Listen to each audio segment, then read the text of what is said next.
একটা ধন্যবাদ দেওয়া উচিত কিনা? ধন্যবাদ দিবেন যারা এত সুন্দর আয়োজন করলেন, এত ব্যস্ততার ভিতরেও এমন একজন জগৎ বিখ্যাত বক্তাকে আপনাদের সামনে আনলেন, সেই কমিটিকে ধন্যবাদ দিবেন কিনা? আপনাদের সকলের পক্ষ থেকে আয়োজক কমিটিকে আমি ধন্যবাদ জানাচ্ছি, মোবারকবাদ জানাচ্ছি, শুভেচ্ছা জানাচ্ছি। আল্লাহ তাআলা এই আয়োজনের মাধ্যমে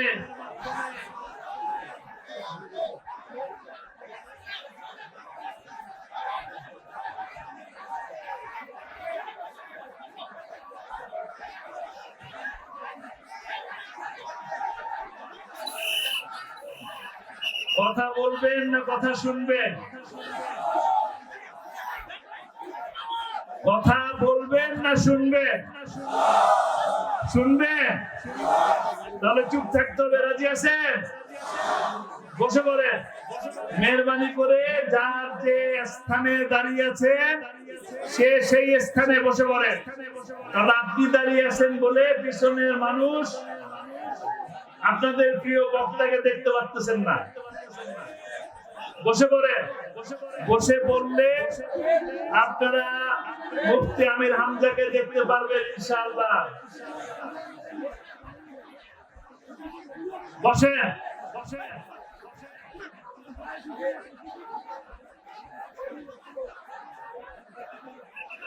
আলহামদুলিল্লাহ, আমরা আপনাদের পক্ষ থেকে ধন্যবাদ জানিয়ে দিলাম। সেই সাথে আজকে এই বাউরা এলাকায় আমাকে যিনি প্রথম ফোন করে দাওয়াত দিলেন, তিনি আপনাদের প্রিয় মানুষ, প্রিয় মুখ, আমাদের প্রিয় ভাই আনোয়ারুল ইসলাম রাজু।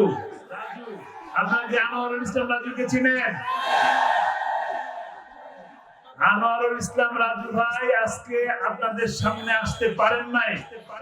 তার ঢাকা শহরে খুব বড় একটা প্রোগ্রাম থাকার কারণে আসতে পারেন নাই, দুঃখ প্রকাশ করেছেন। কিন্তু আমার উপরে একটা দায়িত্ব পালন করার জন্য দায়িত্ব চাপিয়ে দিয়েছেন। দায়িত্ব কি? আমাকে দায়িত্ব দিয়েছেন আপনাদের কাছে তার সালাম পৌঁছে দেওয়ার। আমি আপনাদের কাছে তার সালাম পৌঁছে দিলাম। ওয়ালাইকুম আসসালাম বলেন। রাজি আছেন? খুশি হয়েছে? এই যে এত বড় প্রোগ্রাম হলো, ভালো লাগতেছে? ভালো আছেন? জোরে সোরে বলেন আলহামদুলিল্লাহ। আলহামদুলিল্লাহ।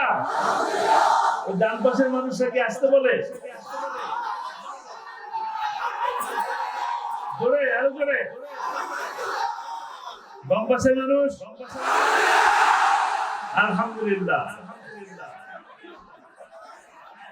আলহামদুলিল্লাহ বলতে কি আপনারা খুশি হলেন?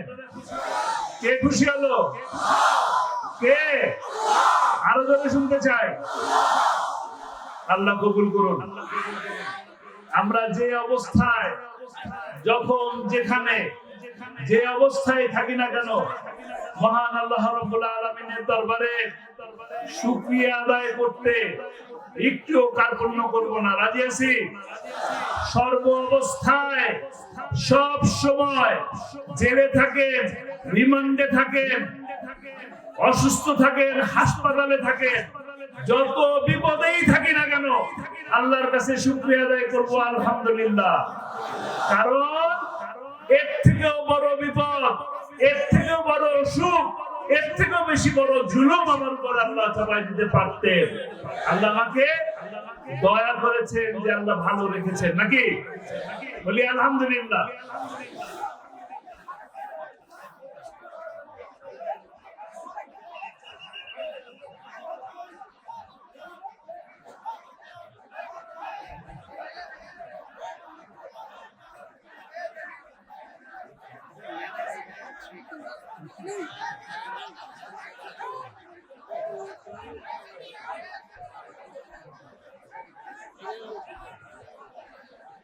সংক্ষিপ্ত কথা বলবো, মেহরবানি করে যদি সুযোগ দেন।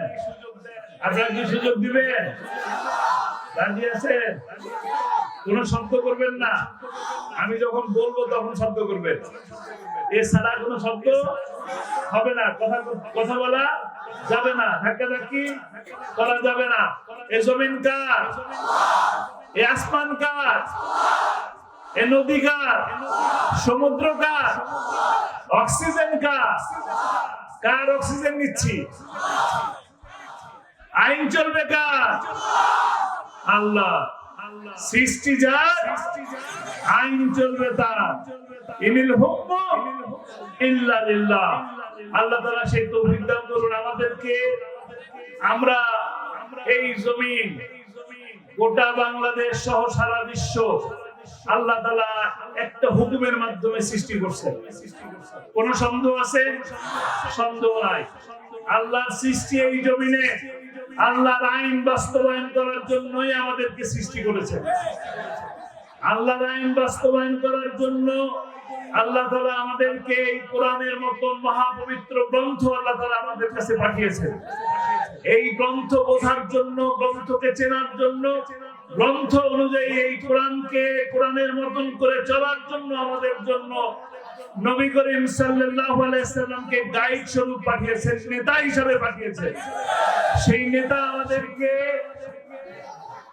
সেই 1450 বছর আগে যখন জুলুম হতো, নির্যাতন হতো, যখন মারামারি হানাহানি হতো, যখন গোত্রে গোত্রে মিল ছিল না, যখন নারীর মর্যাদা ছিল না, যখন শ্রমের মর্যাদা ছিল না, সেই সময় কোরআন দিয়ে আল্লাহ তাআলা কোরআন পাঠার মাধ্যমে আল্লাহ রাসূল সাল্লাল্লাহু আলাইহি সাল্লাম সোনার যুগ তৈরি করেছিলেন। সেই সোনার যুগ, সেই সোনার মানুষ এখনো তৈরি করা সম্ভব। সম্ভব কিনা? আবু বকর আসবেন না, কিন্তু আবু বকরের মতন মানুষ আসবেন। ওমর রাদিয়াল্লাহু তাআলা আনহু আসবেন না, কিন্তু তার মতন মানুষ আসবে। নবী আসবেন না, রাসূল আসবেন না, কিন্তু শাহাদাতের দরজা খোলা আছে। আছে কিনা? কোরআনের দাওয়াত মানুষ দিচ্ছে কিনা? দিচ্ছে। কোরআনের দাওয়াত দিলে বিপদ আসে, আসে কিনা? বিপদে পড়ছিলেন কিনা? এরা জেলে গেছেন কিনা?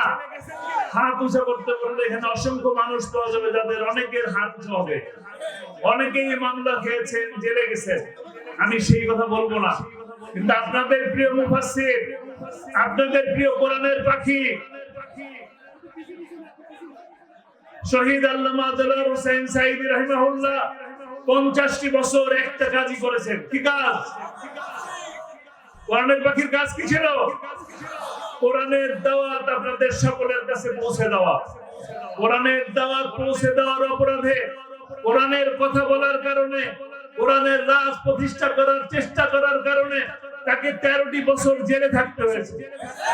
13টি বছর জেলে থাকতে হয়েছে, নরমালি নয়। তাকে থাকতে হয়েছে কন্ডেম সেলে, ফাঁসির সেলের ভিতরে তাকে রাখা হয়েছে। আপনারা মেহরবানি করে একটু বসেন, এই ধাক্কাধাক্কি বন্ধ হবে না, একটু মেহরবানি করে বসেন।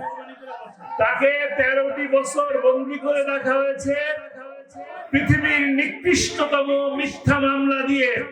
তাকে বলা হয়েছে রাজাকার, তাকে বলা হয়েছে ধর্ষক, তাকে বলা হয়েছে লুটেরা। অথচ তিনি ছিলেন কি? কোরআনের পাখি। একজন নিরপরাধ মানুষকে 13টি বছর বন্দী করে ফাঁসির রায় দিয়ে ফাঁসি কার্যকর করতে না পেরে তাকে হাসপাতালে নিয়ে মিথ্যে কথা বলে ইনজেকশন পুশ করে তাকে হত্যা করা হয়েছে। আমরা এর বিচার করব ইনশাআল্লাহ। আপনাকে বিচার চান? বিচার চান? কিভাবে বিচার করবেন? আমরা শাহবাগ চাই না। শাহবাগের যে ফাঁসি চাই, ফাঁসি চাই, ওই শাহবাগ চাই না। আমরা কি চাই?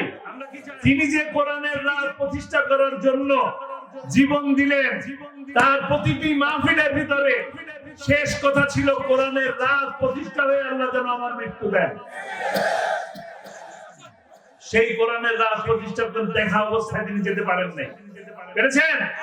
দায়িত্ব কার? কাদের? কোরআনের রাজ প্রতিষ্ঠা হোক, এটা দেখতে চান? দেখতে চান?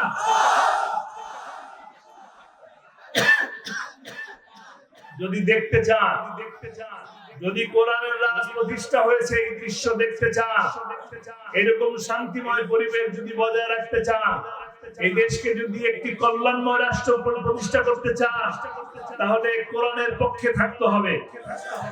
যে সমস্ত ব্যক্তিরা নির্বাচনের আগে বাংলাদেশকে মালয়েশিয়া এবং সিঙ্গাপুর বানানোর স্বপ্ন দেখায় আর নিজেরা কানাডায় যায় বেগম পাড়া বানায়, তাদের সাথে থাকবেন নাকি কোরআনের পক্ষে থাকবেন?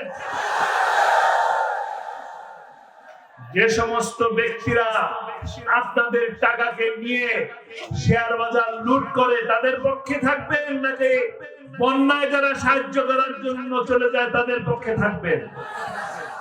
যারা ব্যাংক ডাকাতি করে বিদেশে টাকা পাচার করে তাদের সাথে থাকবেন নাকি একটা মানুষের বাড়ি আগুন ধরলে তার বাসায় সাহায্য পৌঁছে দেওয়ার জন্য যায় তার পক্ষে থাকবেন? সময় এসেছে সিদ্ধান্ত নেবার। সকল রাম বাম এবং নাস্তিকদের বিরুদ্ধে কোরআনের পক্ষে থাকার সময় এসেছে। আজকে সামনে সময় আসবে, আজকে যে শান্তি বোধ করতেছেন, 5ই আগস্টের পর আজকে যে ভালো লাগতেছে আপনাদের বলছেন, এটাই আমাদের কাঙ্ক্ষিত বিজয় নয়। এটাই কি আমাদের কাঙ্ক্ষিত বিজয়? কাঙ্ক্ষিত বিজয়ের সামনে রয়ে গেছে। সেই কাঙ্ক্ষিত বিজয়ে যাওয়ার জন্য আপনারা একটি মসজিদের ইমাম সাহেবকে নির্বাচিত করার জন্য, একটি মসজিদের ইমামকে নিয়োগ দেওয়ার জন্য, যেভাবে দেখেন মাথায় টুপি আছে কিনা, মুখে দাড়ি আছে কিনা, পাঞ্জাবি পরে কিনা, নামাজ পড়ে কিনা, শুদ্ধ তেলাওয়াত করে কিনা, এত কিছু পরীক্ষা যখন একটা মসজিদের ইমামের জন্য করেন, তাহলে 5 বছরের জন্য একটা এমপি নির্বাচন করার সময় তাকে দেখবেন সে নামাজ পড়ে কিনা, তার মুখে দাড়ি আছে কিনা, সে পাঞ্জাবি পরে কিনা, সে মানুষের পাশে যায় কিনা।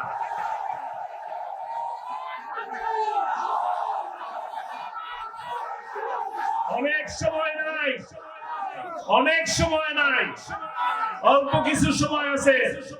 অল্প কিছু সময়ের মধ্যে আমাদের দায়িত্ব হলো প্রতিটি মানুষের ঘরে ঘরে, আমরা যারা এখানে উপস্থিত আছি, আমি সোজা কথা বলে দেই, প্রত্যেকটা মানুষের ঘরে ঘরে বলতে হবে কোরআনের কথা। কোরআনের কথা মানুষের কাছে পৌঁছে দিতে হবে। কোরআন কিভাবে আমার দেশকে শান্তি দেয়।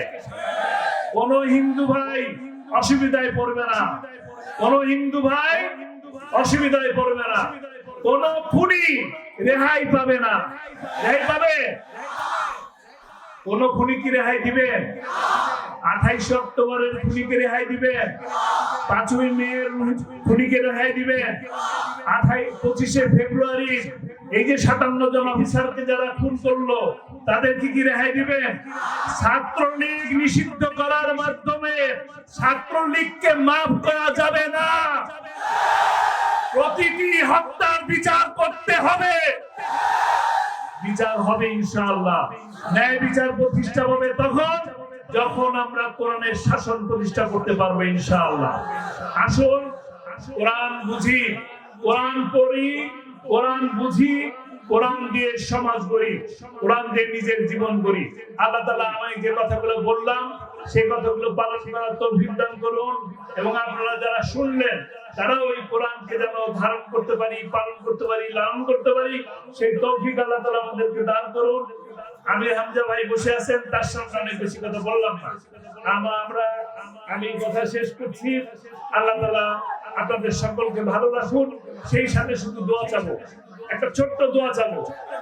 আপনারা যখন 2 হাত তুলে আল্লাহর দরবারে হাত তুলবেন, তখন আপনারা আপনাদের বাবা মায়ের জন্য যেমন দোয়া করবেন, তখন তেমনি সেই সময় কোরআনের পাখির জন্য দোয়া করবেন যে কোরআনের পাখি দুনিয়ার জন্য কোরআনের পাখি ছিল, তিনি যেন আখিরাতে জান্নাতে সবুজ পাখি হিসেবে আল্লাহ তাআলা কবুল করে নেন। সেই সাথে যারা হাসি মুখে হাসির দড়িকে গলায় নিলেন, তাদের সেই রক্ত যেন বৃথা না যায়, কোরআনের রাজ যেন প্রতিষ্ঠা করতে পারি, আল্লাহ তাআলা সেই তৌফিক আমাদেরকে দান করুন। আমার তৌফিক ইল্লা বিল্লাহ। আসসালামু আলাইকুম ওয়া রাহমাতুল্লাহি ওয়া বারাকাতুহু। আলহামদুলিল্লাহ, এতক্ষণ থেকে